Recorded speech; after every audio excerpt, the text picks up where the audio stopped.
Welcome to the Cabral Concept, where board-certified naturopath and integrative health practitioner Dr. Stephen Cabral shares how he was diagnosed at the age of 17 with a life-altering illness and given no hope for recovery. It was only after studying and traveling all over the world did he discover how to combine ancient Ayurvedic healing practices with state-of-the-art naturopathic and functional medicine to fully rebalance the body and re-energize it with life. It's time to discover how to get well, lose weight, and finally feel alive again. And now, here's your host, Dr. Stephen Cabral.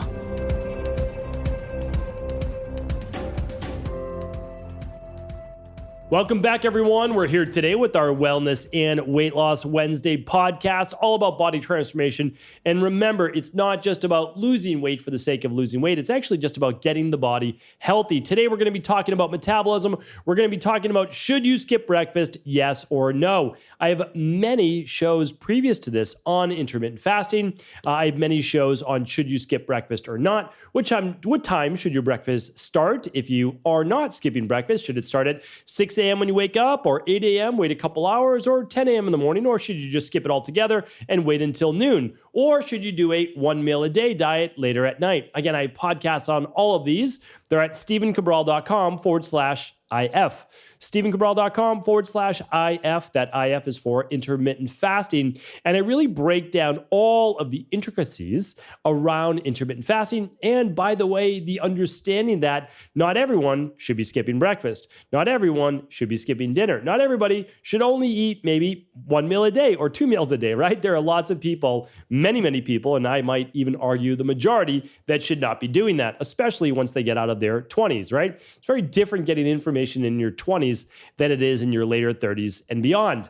But let's get into today's topic. So today we're going to be talking about skipping breakfast, yes or no. And so I'm not going to go through all the different hormonal changes in the body when you skip breakfast. I've spoken about that before. I've spoken about the increases in cortisol, the increases in dopamine, when you're fasting, all of the different hormones about that. We're not talking about that here today. We've done a show on that. You can go back and you can check that out, and I'd love for you to do that. I will link the pertinent shows. Why don't I do that? The breakfast shows. I'll link those at stephencabral.com/2315. stephencabral.com/2315. That's where the research from today's show will also live as well. So the bottom line is this. I always like to state this before the show because so many people tie their entire being, their dogma, their career into a diet. That's the wrong thing to do. If you have a career in the fitness-based profession, the health profession, the nutrition profession, it should be tied around helping human beings, helping your patients, helping your wellness clients, helping your coaching clients, personal training clients, etc. It shouldn't be tied to one way of thinking or one nutrition plan. Like back in the day when kettlebells came out, there would be like kettlebell only training studios. Okay, did something happen to dumbbells or bands or sandbags or your own body weight? Like, why can we only use kettlebells, right? It's like, yeah, they're great. They're fantastic. And you can use them to your advantage. But why don't we do what's best for the client instead of what's best maybe for your current way of thinking? So when I'm examining this, I just like to say, let's keep an open mind. Because the truth is that it doesn't matter to me. Literally doesn't matter if the best diet in the world was telling people to only eat cantaloupes, from noon to 6 p.m., I'd be recommending that, right? But the truth is this, that we've known for at least 6,000 years of recorded history from Ayurvedic-based medicine what works for the human body. And also, what works for each constitution, those people that have a more difficult time losing weight and those people that have a more difficult time gaining weight, right? People have a more challenging time putting on muscle mass. Some people have a harder time taking off body fat or even taking off muscle mass. So again, different types of people. But what we want to understand is if we're looking to transform our body, be overall healthier in general, and also age to a more graceful degree, meaning like we live a longer, healthier life, a better quality of life, we want to look at a couple of things. And I wanted to share with you 2 interesting research studies. If they go against your current dogma right now, that's okay. Deep breath in through the nose, out through the mouth. Think about, why are you holding so tightly this dogma of only having to do one thing, right? There can be other things. So I'm going to read you a study. This is off of PubMed. This is a randomized control study. This is a real study. All right. So this is called Twice as High diet-induced thermogenesis after breakfast versus dinner on a high-calorie as well as low-calorie meals. All right, so you'll probably understand maybe what that means. Thermogenesis is the body's ability to burn more calories, essentially. Thermogenesis is just an increase in metabolism, an increase in heat, an increase in calories burned. So the question was whether there is a daytime variation in diet-induced thermogenesis, DIT, that has not been clearly answered. It is unclear whether a potential diurnal variation in diet-induced thermogenesis is preserved during hypocaloric nutrition. So this is what they did. This was done with men. This is, again, you can do the same with women as well, but it makes sense. And this was done where they fed one group of volunteers a very low-calorie breakfast. And then a high-calorie dinner in one condition, and then vice versa. So one a high-calorie breakfast, and then another a lower-calorie dinner. So here's what they found. Identical calorie consumption led to a 2.5 times higher diet-induced thermogenesis in the morning than in the evening after a high-calorie and low-calorie meals. The food-induced increase of blood glucose and insulin concentrations was diminished after breakfast compared with after dinner. Low-calorie breakfast increased feelings of hunger, specifically appetite for sweets in the course of the day. So again, I just want to share this with you that, let me give you their conclusions and I'll give you mine. Let's take the scientists' conclusions here. All right, diet-induced thermogenesis is clearly higher in the morning than in the evening, irrespective of the consumed calorie amount. That is, the physiological rhythmicity, that's a nice word, is preserved during hypocaloric nutrition. Extensive break fasting should therefore be preferred over large dinner meals to prevent obesity and high blood glucose peaks even under conditions of a hypocaloric diet. This is so important. Again, this is really great research. Here's what I would share with you. People, I think they were, like myself, who were very unbiased, said, listen, let's give someone a high-calorie breakfast and a low-calorie dinner. Let's also then give them a low-calorie breakfast and a high-calorie dinner. And let's look at their thermogenesis, their body's metabolic rate. Okay, just again, randomized control. When this person had a higher calorie breakfast, but a smaller dinner, they actually burned more calories, just higher thermogenesis. And they had better glucose. They had less hunger for sweets, even with that bigger breakfast, right? Really, really important to look at this. And then another interesting thing is that when they took in the calories, high calories at breakfast or high calories at dinner, if they took them at dinner, their body increased, just make sure I'm saying this correctly, blood glucose and insulin concentrations higher after dinner throughout the night. So what would that do? Well, it could cause what? More weight gain, especially since they're not burning as many calories used, right? There's not as much thermogenesis. Whereas if we did it earlier in the day, we'd also then be able to be what? Awake, burning more calories as well. We have definitely a higher metabolic rate while we are awake than while we are sleeping. Really, really important, again, to look at this because, again, Ayurvedic medicine said this 6,000 years ago. And they had, again, thousands of years of already doing it before it was ever written down and recorded.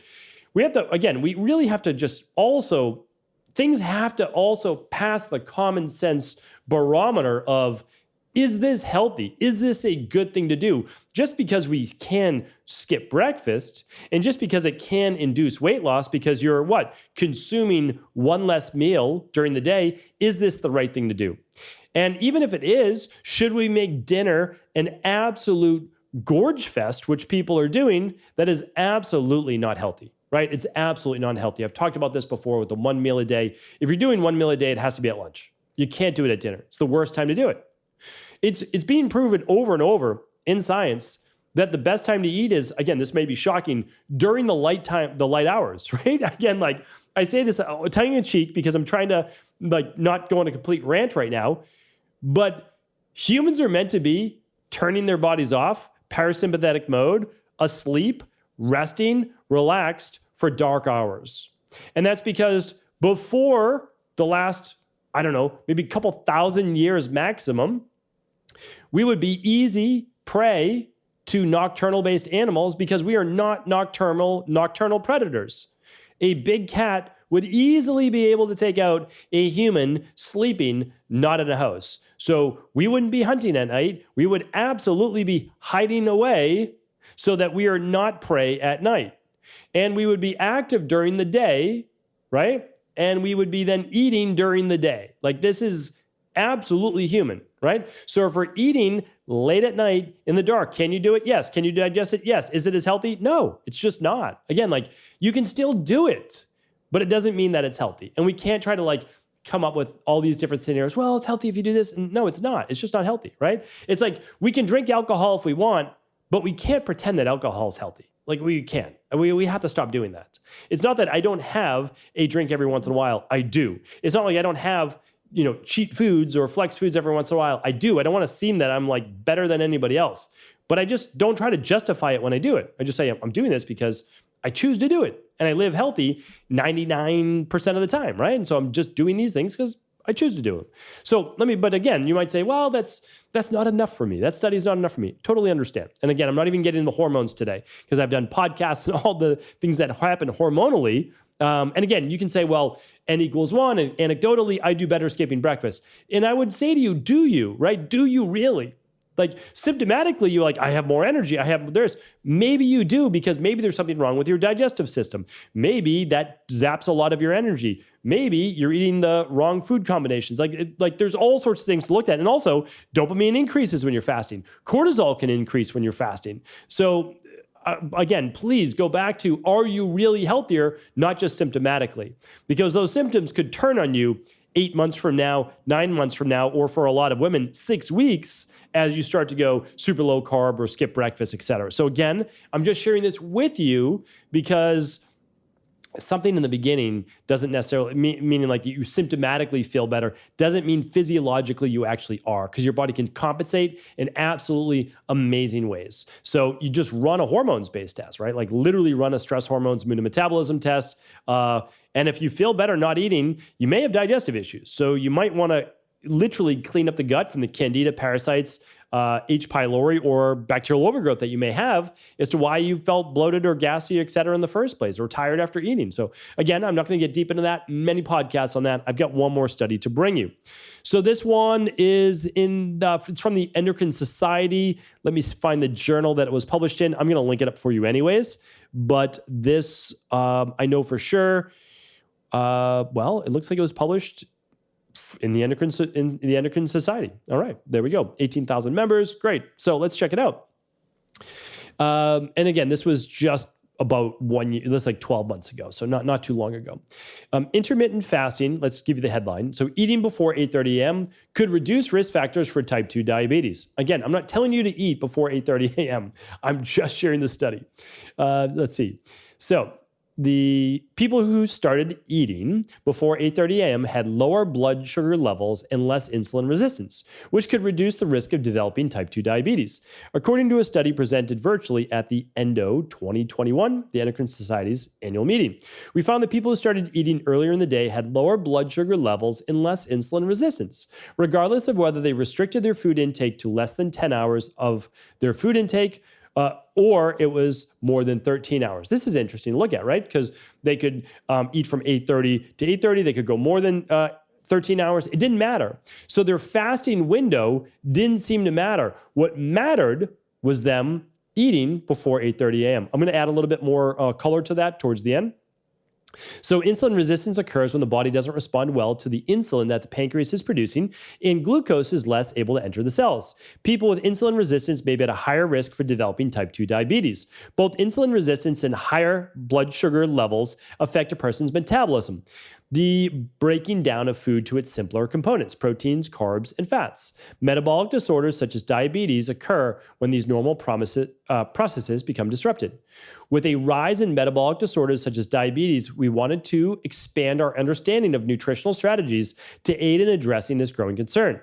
Previous studies have found that time-restricted eating, which consolidates eating to a shortened time frame each day, has consistently demonstrated improvement in metabolic health, she noted. Her group wanted to see whether earlier eating in the day affected metabolic measures. The researchers analyzed data from more than 10,000 adults who participated in the study. The participants moved into 3 groups. of total food duration, 10 hours, 10 to 13 hours, or more than 13 hours a day of food intake. They then created 6 subgroups based on eating duration, meaning they had the same groups, 10 hours, 10 to 13 hours, or more than 13 hours. And then they created another 3 groups that also did the same exact windows, but they started eating before 8:30 a.m. And then the other group simply ate after 8:30 a.m. They then analyzed this data to determine if eating duration and timing was associated with fasting glucose levels and estimated insulin resistance. Fasting blood sugar levels did not differ significantly among eating intervals. That means 10 hours, 10 to 13 hours, or 13 plus hours per day of eating didn't really dysregulate their blood sugar too much. Insulin resistance was higher with shorter eating interval duration. So that means people who only ate for 10 hours over the day, again, you know the 10-hour windows, the 12/16s, et cetera, or I should say 8/16s. Those people who ate in a shorter window had a higher level of insulin resistance, but lower across all groups with an eating starting time before 8:30 a.m. Very interesting. So these findings suggest that timing is more strongly associated with metabolic measures than duration and support early eating strategies. Look at that, right? I mean, again, I was not looking for a particular outcome. I read the science, I read the data, and I'm like, okay, does this also make sense across the thousands of other books I've read on endocrinology, hormones, metabolism?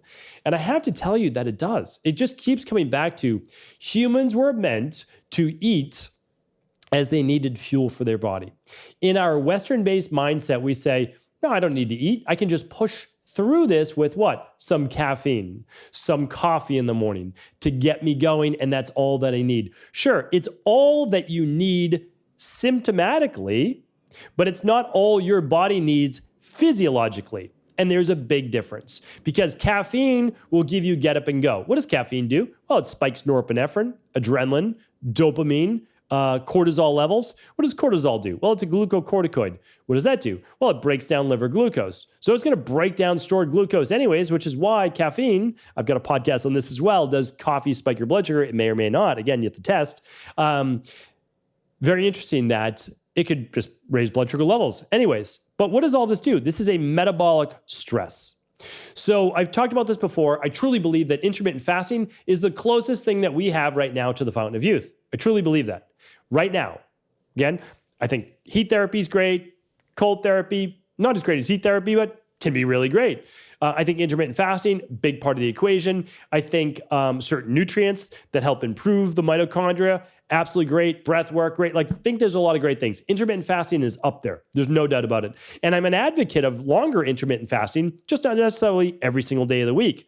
So these studies show, though, if you're going to continue to put undue stress in your body on a daily basis and work through, especially the morning with just straight caffeine, not a good idea in the long term. So that's all that I'm trying to do is share with you is that we can get away with certain things and we can even feel well doing them, but physiologically that does not mean we're on the right track. So I also ask people I always ask them why. If you're going to skip breakfast, my just ask to you is why are you skipping breakfast? That's it. Oh, well, my buddy's doing it and he says he feels great. Okay, again, listen, like I get it, but do you need to? Like, if you can be healthier and achieve your ideal weight by having some breakfast, you don't need to sit down to literally like eggs, sausages, toast, like a big American breakfast. Like, that's not what you need to do, right? But could you have some breakfast, a larger lunch or a good sized lunch, doesn't mean it's a huge lunch, but larger in terms of all the meals for the day, and then a lighter dinner? Could you do that? Because if you could, that's what's proven over and over and over to be the healthiest way to eat. Not really snacking between meals. Now, again, there's a caveat for everything.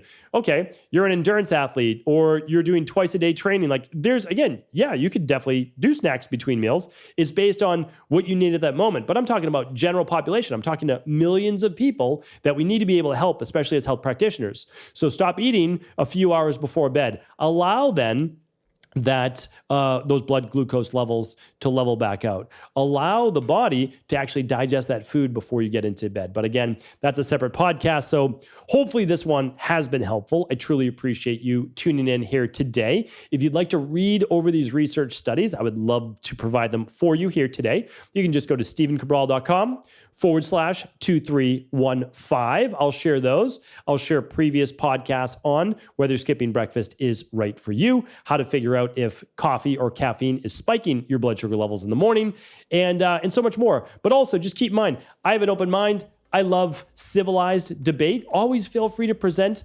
some of your comments, some of your thoughts in the comment section. I read all the comments, and I appreciate you. I truly do. So thank you. Take care, and we'll be talking tomorrow.